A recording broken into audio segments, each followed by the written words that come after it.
guys, what's going on? My hair is a mess, I know. Sorry I'm late. It's like 1 o'clock in the morning here, but I'm still gonna go live for a few minutes and talk about the show. What's going on? This is the Club of the Man 1993, and we are here live for my live review of Monday Night Raw, the March 30th, 2020 edition of Raw that took place at the Performance Center in Orlando, Florida. This is the go-home show for WrestleMania.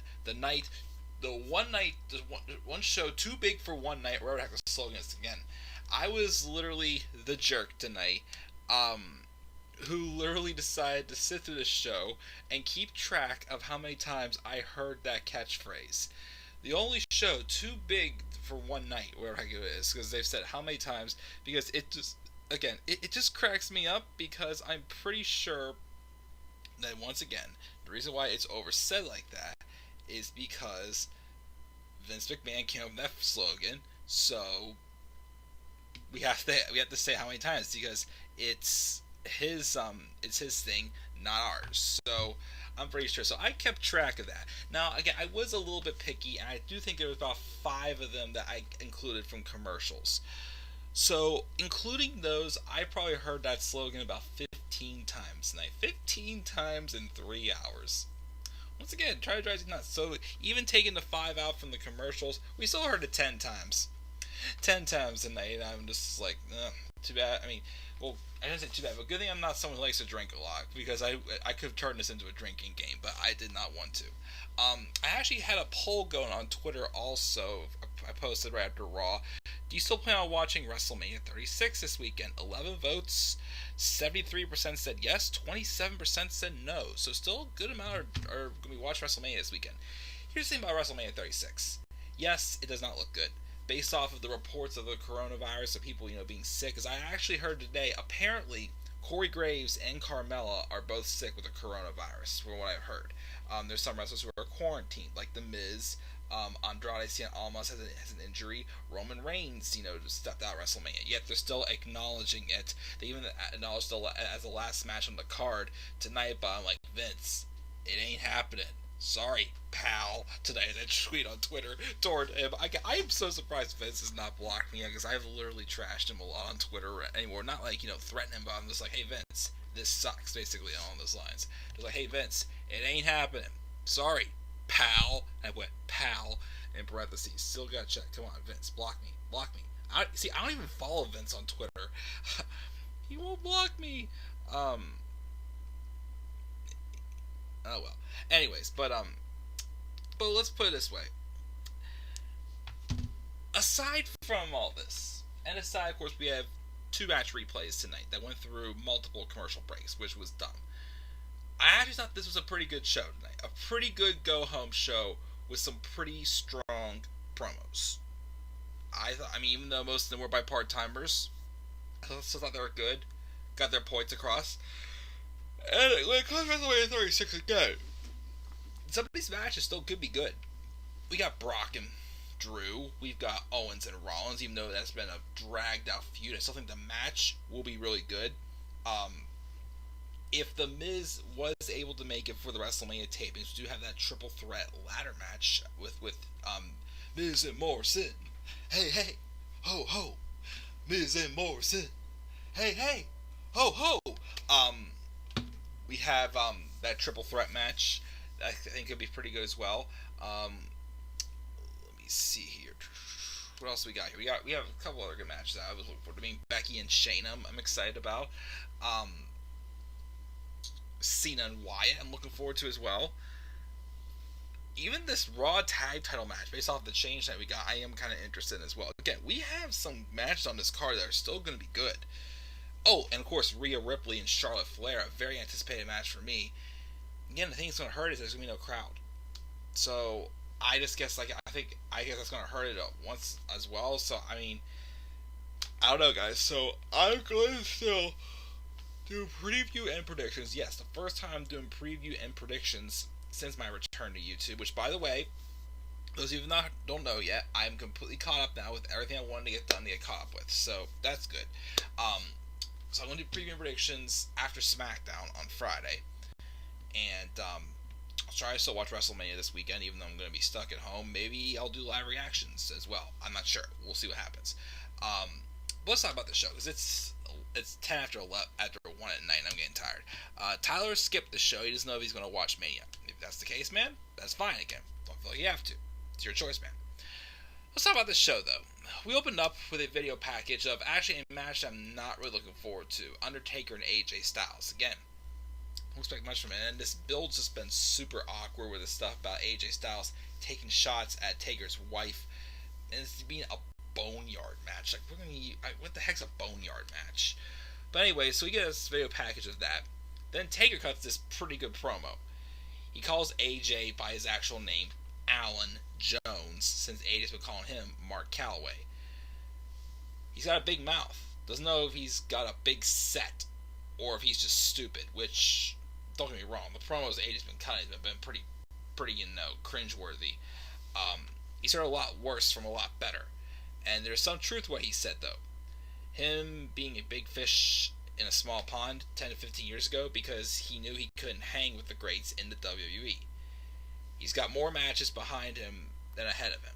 But AJ has stepped in something he can't take back. A foolish pride is making a bad decision for him. All the things he said, he gets it. It's business. But Styles crossed the line when he mentioned his wife. His pride is playing games with him because Michelle McCool does the Faith Breaker. The Styles clash better than he does. Ooh. He's going to make AJ famous at Mania. He hopes he brings these ass clowns, Gallows and Anderson, with him. But all three of them will blah blah blah blah blah rest in peace, basically. You know, good promo from the fire back at Styles, basically calling out. I mean, I definitely agree. A lot of the stuff he's been saying is just super stupid. This whole stuff. I hate to say it, but AJ's on the worst run of his career in WWE right now. And again, part of it is because, yes, he is working hurt, but just the material he's getting put with. And again, the fact he's still with Gallows and Anderson. Again, I was hoping when they got back together, it would, light the fire underneath them again. It's like the same two cronies that were after, they split from AJ 4 years ago. They don't feel special, and to me, they brought AJ down with them. So, I'm sorry. And when he was to leave last September, also, Gallows and Anderson, don't get why, because they've still done nothing since, but I don't know, again. I'm not expecting much from this match at all. This boneyard match, I don't expect it to be good, unfortunately. I mean, in fact, I honestly kind of hope AJ wins. He needs this win more than Taker, but I'm pretty sure they're going to give Taker the win to make him, 25-2 now at WrestleMania, I think it is? I don't know, but, so the promo was so good.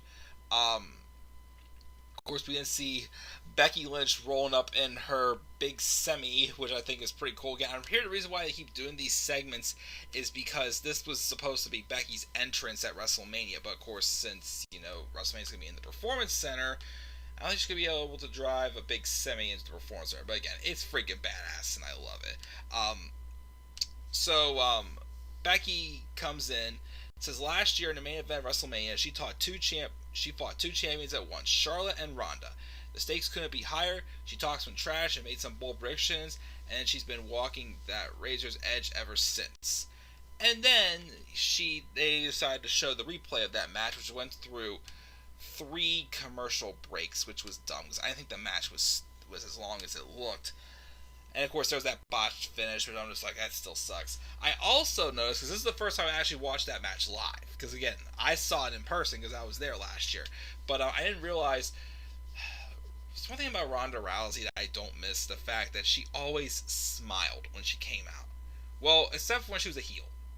Well, the thing that was weird, though, was when she came out, because this is when that lady played her song, which I thought was pretty cool, played it. She came out, smiled at her like, hey, this is awesome! And then the moment she went to start rocking the ring, she's like, she got in character. It was awkward, which, again, I know 2018, 2019, we definitely ranted about several people always smiling for no reason.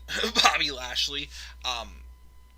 So they replayed the match, and I know this is pre-tape. I'm like, in theory, did Becky Lynch stand in the same spot and watch this entire match?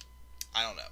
But afterwards, she's standing there, and she says, anyways, Um, Shayna thinks she's different. She's right that taking the title from her will destroy her, and we all get into business with things to prove. And she doesn't know who she is without the title, but she knows about Baszler's insecurities. With her low voice and her cool walk, and she can see that she's starting to get to her. Starting to see the emotion, the hope break as she sees the one thing Ronda couldn't do. She can see it. The relief that Shayna would get from beating her. As if for once she's stealing Ronda's spotlight rather than the other way around. That at least she'll be seen as a supreme world class athlete she is, or loses and gets put back into Ronda's shadow. So when you talk about one of them being destroyed by a loss, which one do you mean exactly? But as she said this, I love this. Shayna kind of like rose behind her. I mean, it made me think of like when Keith Lee rose in that tag match with Balor, or like whenever Velveteen Dream rose down the entrance ramp, whenever he was feuding with Aleister Black. She just rose behind Becky, and just put her into the Karafuda clutch and beat her down, held the title over her head. Good segment by Becky for sure. Talking about her old pal Ronnie, I'm actually excited to see. I kind of wish, since they've been really pushing this whole cage fighter nickname on the Shayna Baszler, kind of hope they would have actually put them inside like a steel cage or something like that. But who knows? The match is still gonna be pretty good between those two. I can't wait to see it on over the weekend. Aleister Black has a match with some guy named Jason Cade, and he wins the Black Mass. I think. Can he hit the coronavirus with the Black Mass, please? That'd be awesome.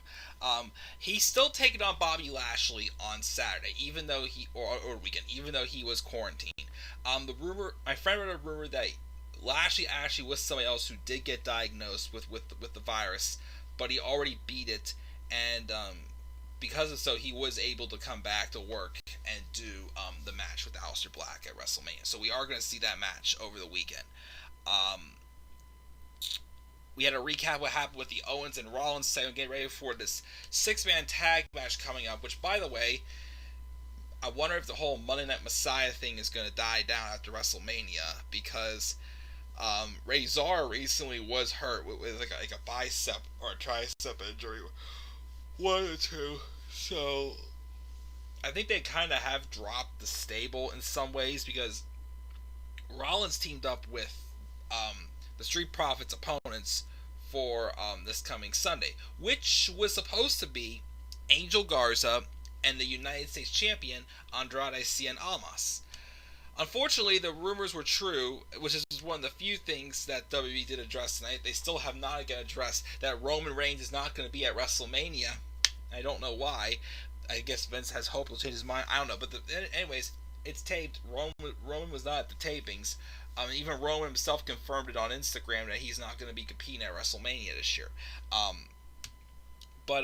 Anyways, so Zelina Vega before them. So the match was supposed to be again Kevin Owens and the Street Profits taking on Seth Rollins, Andrade Cien Almas, and Angel Garza.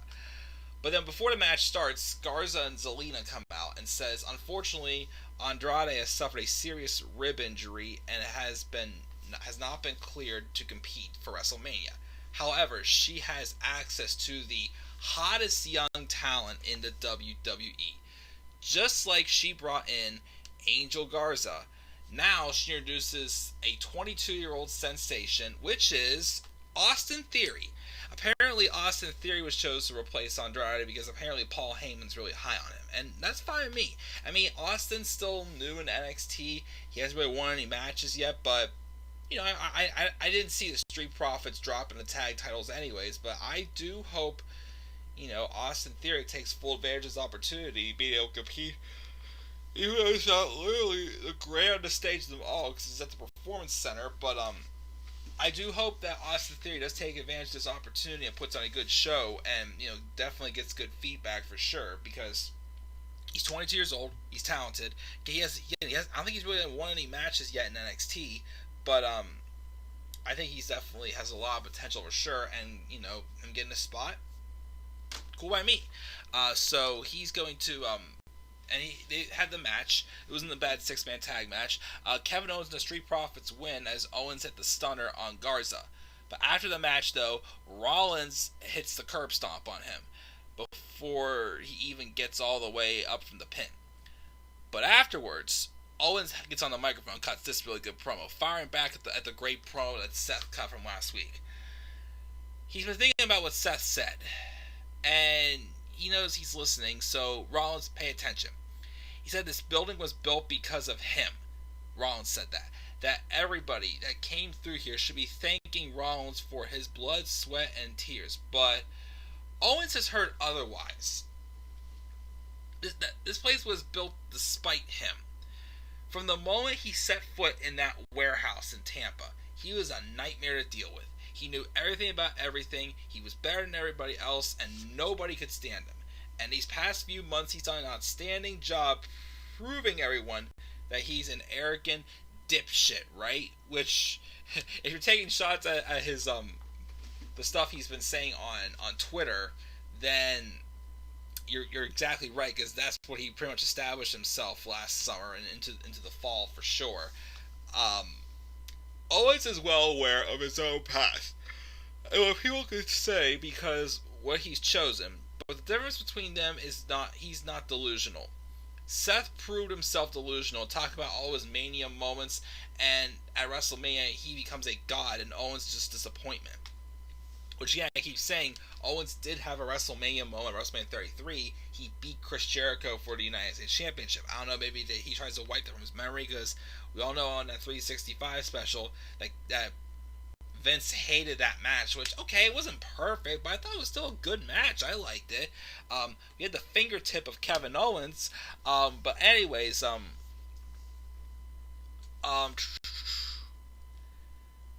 he's got to admit, those words stung, though. They stayed with him, but at home, thinking about this stuff, he's realized just how skewed Rollins' worldview is. He may have these moments, but Owens can admit first off, he held several championships, including he held the Universal Championship long before Seth did, even though Seth was world champion technically twice before Owens. He won it at WrestleMania, and he won it for those few minutes at Money in the Bank in 2016 before Ambrose cashed in on him. And yes, he won the Universal Championship long before Seth did. But he's man enough to admit he didn't get them on his own, because he had somebody watching his back or helping him for each of them, one way or the other, and so did Rollins, which of course Owens had, like Jericho, Sami Zayn, a few other, partners here and there. None of his WrestleMania moments were his own, because Rollins had backup or found some underhanded way to get what he wants. I mean, he did win the IC title by himself. He did beat Triple H on his own. He didn't have J&J Security come out to cash in Money in the Bank for him. Seth should be proud of the moments, but he honestly needs to be honest with himself, because the only thing he said last week that made sense was when Owens came to WWE, he was told his past doesn't matter. That's never going to be truer than at WrestleMania. Neither of their pasts will matter, and all that will matter is that the two of them are one-on-one. He'll show Seth he's not a prophet, a messiah, or a god when he takes his first WrestleMania moment from him, because this Sunday Owens will burn it down. Again, strong words of Owens firing back. Still some weird spots in there, like, again, even though, yes, Rollins has had his moments where he's been, the heel that gets handed everything with backup, but again, he still has had several moments at WrestleMania that, he was able to do on his own. Again, he did have J&J Security, everybody come down the cash on Brock Lesnar for him. He just got into the match, made a triple threat, and it was basically triple threat rules. We also had again he won the IC title, triple threat rules at WrestleMania 34. Last year, I mean, yes, he did use a low blow, but he did on his own. So kind of say Rollins still has earned some stuff WrestleMania by himself, but still gets the point with the awards. Again, this feud with Owens and Rollins, I mean, it's dragged out, but I'm so excited for the match. So we'll see what happens. I'm starting to get tired, so I'm sorry if I'm rushing through. Next, though, we got a video cappage or video package. I'm sorry, that's why I get tired of of um of Edge and Orton's feud. Edge cuts this promo, this really great promo. Orton said that Adam Copeland is a junkie for Edge. He's right, but it's not an ego thing. He loves feeling that happens in an arena. That explosion when the music hits. That raw connection with the audience because he's one of us. He came from us. Let's face it, we're all junkies. As a 13-year-old, he watched Hogan and Warrior at WrestleMania 6, I think it was, and they certainly were. If you're not a junkie, then you're just taking up space, and you're in his way. And as for grit, clearly him and Orton have different definitions. For Orton, it seems to be hand-picked, resting on the laurels of his family, coasting off and on with spurts of magic for the last 20 years. Okay with being okay. And don't get it wrong, okay for Orton is great for most. And that's a Hall of Fame career. But for Edge, grit is the kind of man that'll reach into a hole and pull somebody out that doesn't deserve it. Refusing to be an evolution because you don't want to be a lackey, forging your own Hall of Fame career, thinking about how to get back here every day for 9 years and then doing it on your own terms. He was mistaken, though, when he said Orton was jealous of him. No, Orton's jealous of Edge's passion because you can't fabricate that, and the only time Orton has is when Edge is around. He lights the fire in Orton, and everybody sees it except for Randy, and the last time he scratched being this good was 9 years ago, and it scares Orton. He doesn't know what to do with it. If anything, he's a junkie for the way he makes him feel. Firing the shots at Orton because that is certainly true. Again, how often in the past several years has Randy Orton been really nailing his A game? Sometimes, but not that often. But again, when is that happening? When he's a heel. Because he was saying Orton's more meant to be a heel. Again, he has his times where he's been good as a babyface, but he is at his absolute best as a heel. And yes, he has nothing left to prove. He's a Hall of Famer. Yes, he gets his moments where he gets lazy, especially again. 2017 to me was the worst year for the Viper. I really thought that was Orton's worst year. He just did not give a crap, even though he won the WWE Championship, and he also won the freaking Royal Rumble, which I still don't get why he won that Rumble. But anyways, so Edge really fired the shots at him there. That voice told him to make a horrible mistake, and he listened. Randy attacked his pack and almost had him believing that maybe the Rumble was enough closure for him. But then Orton put his hands on his wife and uttered the names of his girls and pulled him right back in. Orton accepted the last man standing match with a man who will dive face first into a flaming table of thumbtacks, talking about his match with Mick Foley at WrestleMania 32, and lodged in every inch of his body just to take the torch that he took for granted. Orton dug himself into another hole, and this time he's not going to pull him back out. He's going to push him so far in that he's never going to get back out. Yikes.